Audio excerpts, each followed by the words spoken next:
Magandang araw po sa nakakanood ng video na ito. Ako nga po pala si Aaron S. Giro, ang topic for our devotion. Ngayong araw na ito ay pumapatungkol kay Prophet Micah. So, si Prophet Micah ay isang propeta na nangangahulugan na who is like God.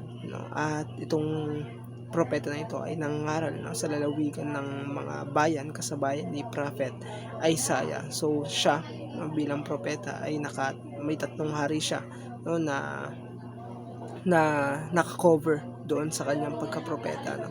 At mababasa natin sa huling chapter nito, yung Micah chapter 7 verse 18 hanggang 20. So sabi dito, who is a God like you, pardoning iniquity and passing over transgression for the remnant of his inheritance.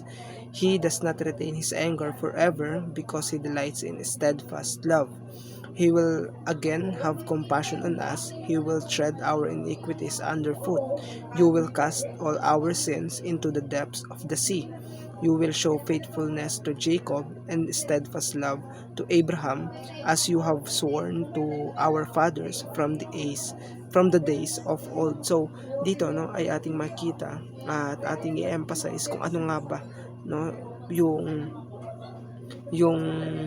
kung ano ba yung katangian ng Diyos na sinasamba natin. So dito ay ating makita sa unang phrase na who is a God like you. So sa Micah, ang ibig sabihin ng kanyang pangalan ay who is like a God. At sino ba yung Diyos na sinasamba natin, at paano siya naging kakaiba sa ibang mga Diyos na sinasamba ng ibang mga bansa o ng ibang mga nayon. So ang ating Diyos na sinasamba ay nagpo-forgive, nagpapatawad siya ng mga kasalanan natin. At syempre tayo bilang mga nasa New Covenant, nasa New Testament tayo, ito ay pumapatungkol sa ating Panginoong Jesucristo sa pamamagitan ng kanyang pagkapako sa krus doon sa Kalbaryo. Ay pinatawad niya tayo sa ating mga kasalanan kahit deserve natin yung judgment. At pagdating dito ay ating makikita na hindi lang siya nagpo-forgive, ine-erase niya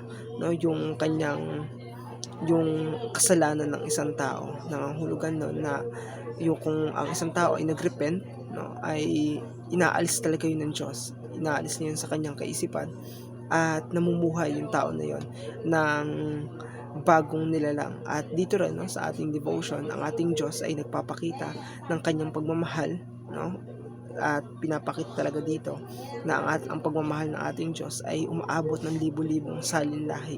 So sa kapanahunan nila, ilang salinlahi na ang lumipas, pero still ang ating Diyos ay tapat pa rin at nagmamahal sa bawat isa. So ito lamang po ang ating devotion. Maraming pong salamat.